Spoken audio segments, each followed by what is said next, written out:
Did you know that the human skeleton replaces itself entirely every 10 years? It is not dead stone, but a living, silent architecture, working ceaselessly in the dark to hold you up against the world.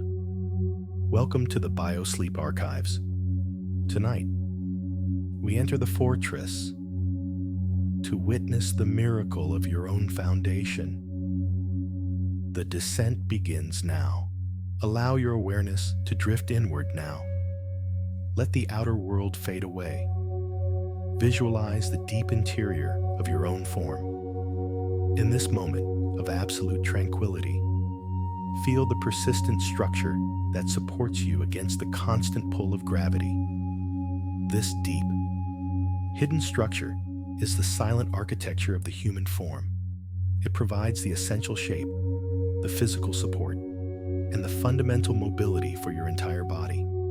It is a true triumph of design, both strong, yet remarkably light. The bones of the legs function as fundamental alabaster columns, upholding the entire weight of the trunk, effortlessly. When you stand, beyond simple support, the skeleton provides the levers for motion, muscles attached to these rigid elements, using the bones to move you through the world. But this structure is more than just a frame. It performs a silent, secret task in the dark. Unlike the dried porcelain bones seen in a laboratory, the bones within you are living, dynamic organs. Bone tissue is alive. It consists of cells separated by a complex, heavy matrix. This matrix is infused and hardened by invisible mineral salts, primarily calcium and phosphate. These minerals provide the rock-like hardness required to resist the weight of the world. This dense quality allows the bone to endure, providing the exceptional strength necessary for life. This mineralization transforms the tissue into a calcium fortress. It grants a tremendous ability to protect the deeper structures. The skull forms a protective case for the soft brain. The vertebrae surround and shield the delicate spinal cord. Furthermore, the bone serves as a reservoir. It stores essential minerals, releasing them into the stream of life only when the body calls for them. Deep inside, blood cells are manufactured within the quiet safety of the marrow. The complete structure consists of 206 individual stones. It is organized into two primary divisions.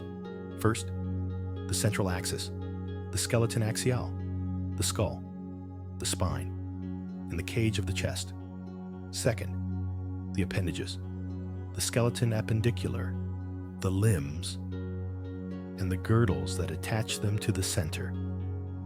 We begin our meticulous study with the central axis, examining first the highest part of the silent architecture, the skull. We pull our awareness away from the grand shape of the alabaster fortress, draw infinitely inward.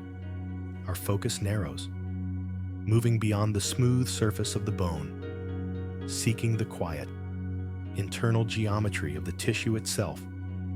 Bone tissue is not inert. It is a dense, dynamic world, perpetually living, constantly interacting with the body's systems.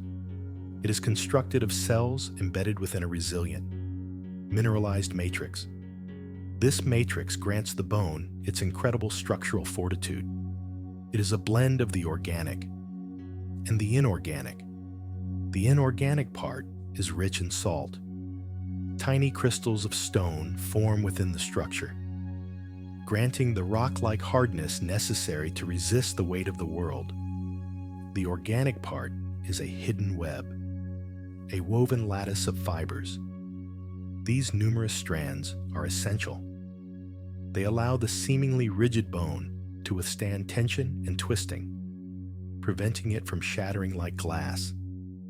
This living mineral complex ensures that the entire skeleton remains a vital reservoir, a silent bank for essential minerals, particularly calcium and phosphate. The exterior of the bone presents a smooth, dense surface solid to the naked eye. This is the compact bone, the substantia compacta. It provides the sheer, unyielding strength required by the fortress. But looking deeper, we find a secret. This solid wall is not truly solid. It is riddled with minute, intricate passageways.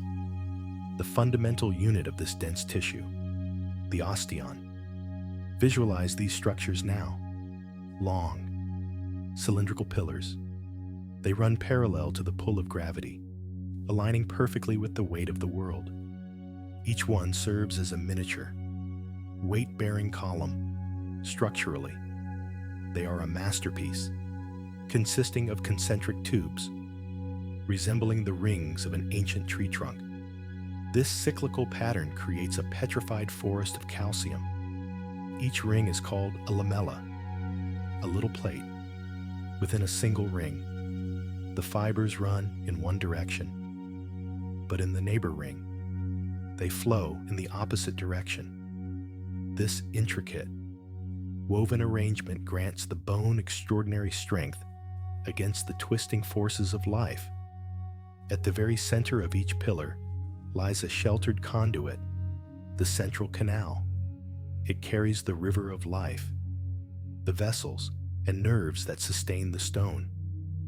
These channels run silently, connected by smaller passages that bridge the external world to the deep interior marrow cavity. Housed within this dense matrix are the silent guardians, the bone cells, the osteocytes. They rest in tiny, boat-shaped cavities, the lacunae, meaning little lakes. Delicate threads extend into the rock, the canaliculi, or little canals, forming a quiet lattice network, sustaining life within the solid stone. Wrapping the entire exterior is a tough, fibrous skin, the periosteum. It acts as the factory floor, continuously remodeling the fortress, ensuring the walls remain sound. This microscopic architecture reveals the truth. It is profoundly intricate, built upon tiny, porcelain pillars, designed for eternal tranquility. Our contemplation settles now upon the crown, the skull, the body's most intricate alabaster structure, the ultimate fortress, housing the mind. The upper part of this shield is the cranium, a protective dome, structurally divided into the roof, the walls, and the floor. This porcelain helmet is not rigid. It is self-bracing, allowing the bone to remain thin, yet remarkably strong against the pressure of the world.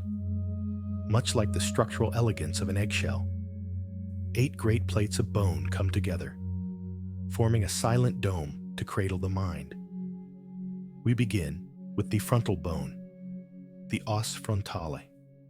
This single, ancient plate forms the complete skeleton of the forehead, reaching upward to form the roof of the sockets where the eyes rest.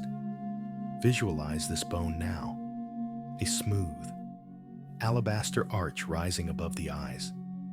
Beneath the eyebrows lie subtle ridges, the superciliary arches, deep and protective. The uppermost border is marked by a small passage, the supraorbital foramen, a protected tunnel for the nerves that supply the skin. In the exact center, nestled between the curves of the brow, lies the glabella, smooth and unadorned. Its name whispers of a surface without imperfection, quiet. Internally, the bone curves deeply backward, contributing to the anterior cranial fossa, a basin that cradles the frontal lobes of the mind. Moving backward along the superior surface, we encounter the 2 large walls, the parietal bones. They form the bulk of the vault, constituting the roof and the sides of the skull. The word parietal quietly signifies a wall. These smooth plates are the silent barriers, protecting the sensory centers that lie beneath. The strength of this shield is maintained by the sutures. These are immovable, interlocking joints, firmly uniting the bones of the cranium. 4 major seams define the boundaries. First, the coronal suture, running across the front, marking the union where the wall meets the forehead. Second, the sagittal suture, running precisely along the midline, connecting the right wall to the left. Third, the lambdoid suture, found posteriorly, articulating with the base of the skull. And fourth, the squamous suture, running laterally, overlapping the bone beneath like scales. These tight, interlocked seams ensure the stability of the fortress, completing the alabaster enclosure for the brain. The cranial fortress must achieve absolute unity. This strength is born from the sutures. These fibrous joints knit the large, flat bones together, fusing the separate plates into one continuous alabaster shield. Visualize these boundaries now. Jagged lines tracing the union of the smooth bone, like ancient map lines carved onto the surface, marking silent territory. They maintain perfect tranquility within the enclosed volume. As the years pass, these seams gradually solidify, closing up the lines forever. We move now to the lower sides of the fortress. Here, we encounter the paired temporal bones. Their placement is crucial, forming the side walls and cradling the vulnerable temporal lobes of the mind. The bone is complex. The upper region is the squamous part, meaning scale-like. This thin, smooth plate overlaps the bone above it, like armor scales. Protruding forward is a narrow bridge, the zygomatic process, arching forward to meet the cheek, creating the prominence of the zygomatic arch. Deeply recessed, just below this arch, is a shallow depression, the mandibular fossa. This is the precise socket for the jaw, allowing for the complex movements of speech and sustenance. Just behind this socket lies the tunnel of sound, the external acoustic meatus, guiding the whispers of the outside world, inward toward the silence of the mind. Behind this canal, a large, heavy projection descends, the mastoid process, rough and strong like ancient stone, serving as a deep anchor for the powerful muscles of the neck. Together, these structures lock the silent architecture against the chaos of the world. We now settle our gaze upon the facial skeleton, the viscera cranium, an assembly of 14 specialized bones forming the rigid mask. Hidden beneath the surface, it provides the framework for the face, organizing the protective cavities for sight, taste, and smell, creating the essential passages for the breath of life. We begin with the cheekbones, the zygomatic bones, irregularly shaped porcelain stones lending definition to the contour. Crucially, they form the zygomatic arch, a bridge uniting with the temporal bone behind it, acting as a powerful alabaster buttress across the side of the face. Just medial to the cheekbones lie the upper jawbones, the maxillae, the keystone bones of the mask, bearing the sockets for the teeth, the alveoli, and sending processes inward to form the roof of the mouth, the hard palate.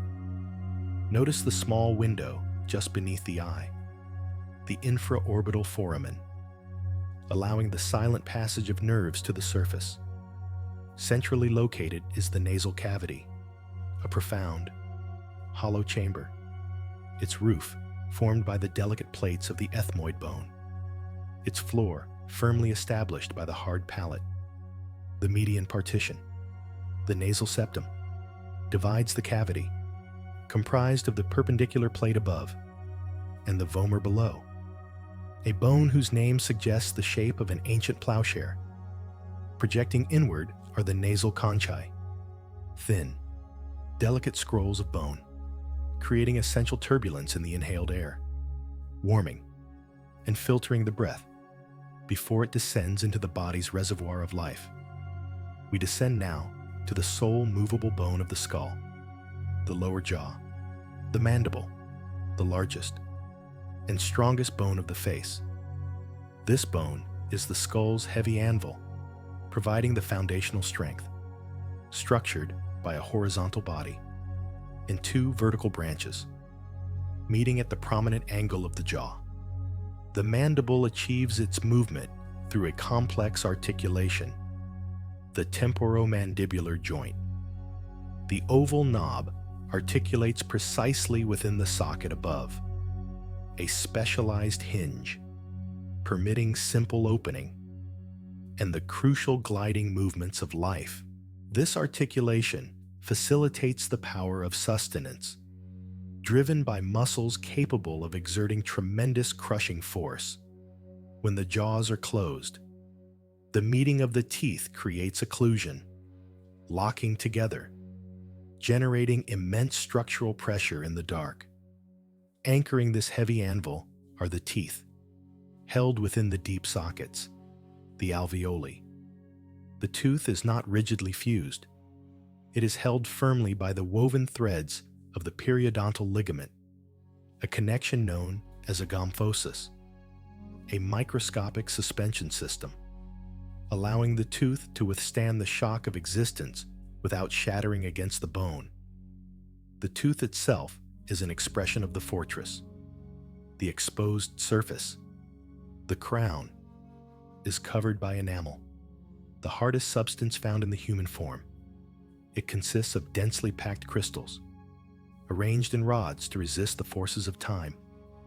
Beneath this shell lies the dentin, surrounding the central sanctuary of the pulp. The teeth are securely fixed, like ivory pegs in stone, creating a silent architecture that endures, all within a framework of internal tranquility. The cranial fortress, that great shield of the mind, finds its foundation in the delicate column beneath, the neck bones, the cervical vertebrae, the 7 smallest and lightest stones. This region embodies supreme mobility, allowing the head to turn and tilt, yet maintaining absolute balance to support the mass of the skull. A gentle curve develops here silently, the cervical lordosis, a backward arch designed to absorb the weight of the head like a bent reed in the wind. As the child masters holding its head against the world, these 7 bones are stacked, one upon the next, appearing like delicate porcelain rings. Most feature unique lateral openings, protected conduits for the rivers destined for the brain. These arteries climb silently through the bone to feed the mind. We begin with the highest stone, the atlas. It scarcely resembles a typical vertebra, possessing no body, nor a spine. Essentially, a porcelain ring. The atlas functions to carry the immense globe of the skull, mirroring the mythical titan who supported the heavens. Its superior facets are deeply concave, shaped to receive the weight of the cranium. This precise union facilitates the fluid nodding motion, the gentle movement signifying yes. It is a junction of crucial balance. No disc resides here, just bone upon bone, a direct communion between the fortress and the pillar. Directly beneath resides the axis, fundamentally unique, serving as the central pivot. Its distinguishing feature is the powerful, tooth-like projection. The dens, thought to be the lost body of the atlas, fused long ago. The atlas turns around the upright dens like a wheel on an axle, enabling the rotation of the skull, the gesture signifying no. The structural tranquility of this pivot is paramount. The remaining stones continue the theme of lightness. Their spines are uniquely shaped with a forked tip, offering multiple points of stability. The final vertebra is known as the prominent vertebra due to its elongated spine, easily felt at the base of the neck, a key landmark in the darkness. It signals the end of the delicate neck, and the beginning of the heavier, more rigid stones of the thorax, marking the border where mobility yields to protection. The entire cervical region represents the fragile, yet highly functional segment, transferring the weight of the fortress to the lower supporting pillar. It acts as a delicate isthmus, connecting the ethereal mind to the heavy vessel of the body. We continue our slow descent along the central pillar, moving into the 12 stones of the chest, the thoracic vertebrae. This segment is woven intimately with the cage of the chest. Every stone connects directly with a rib, anchoring the protective bars of the cage. From above, the body of the bone appears heart-shaped, growing progressively larger as they descend, gathering strength to support the increasing weight of the trunk. Here, the spine curves gently outward. The thoracic kyphosis, a primary curve present since the beginning of life, creating a concave space to cradle the vital organs within. These vertebrae are sculpted for the protective lattice. On the sides, smooth surfaces await the costal facets, where the head of a rib finds its resting place. Most ribs connect to two separate stones, sitting precisely between the blocks, bridging the gap in silence. The lateral arms possess their own facets, providing a secondary anchor for the rib, stabilizing the connection for the subtle movements of breath. The spines of this region are long, angled sharply downward, overlapping like ancient roof tiles. This design is deliberate, limiting backward bending, preserving the stability of the cage, and shielding the spinal cord behind a continuous layer of bone. Separating the massive bodies are the fluid cushions, the intervertebral discs, fundamental to the silent architecture, enabling the pillar to function like a coiled spring. Between every stone lies this hydraulic system. Each disc is a specialized sanctuary, featuring an inner core of springy jelly, the nucleus pulposus, acting like a rubber ball, expanding when squeezed by the weight of the world. It redistributes pressure in every direction, dissolving the shock of movement into stillness. This soft internal reservoir is tightly contained by an outer collar of woven fibers, the annulus fibrosus, layers of tough ligament crossing like an X, resisting the powerful twisting forces of life, holding the fluid center in check. These cushions grow thickest in the lower back, where the demands are greatest. We conclude the movable column with the 5 foundation stones, the lumbar vertebrae, the small of the back, bearing the heaviest burden of the entire pillar. Here, the spine curves inward once more, the lumbar lordosis, balancing the weight of the torso over the hips. Their purpose is reflected in their mass. The bodies are immense, the largest of all segments, kidney-shaped alabaster blocks, designed not for rotation, but for sheer resistance. These stout structures are the definitive anchors, stabilizing the body before the final transition to the sacrum. Their spines are short, flat, and robust, like hatchets, providing secure points for the deep, powerful muscles of the back. The orientation of the joints here provides profound stability, preventing unwanted rotation, while still permitting the gentle bending of the form. The pillar completes its heavy task, transmitting the weight of the trunk downward into the earth, grounding the central column in stillness. We now draw our awareness to the central sanctuary of the body, the bony enclosure known as the thoracic cage. This barrel-shaped fortress acts as a shield, formed by the spine behind, the ribs to the side, and the breastbone in front.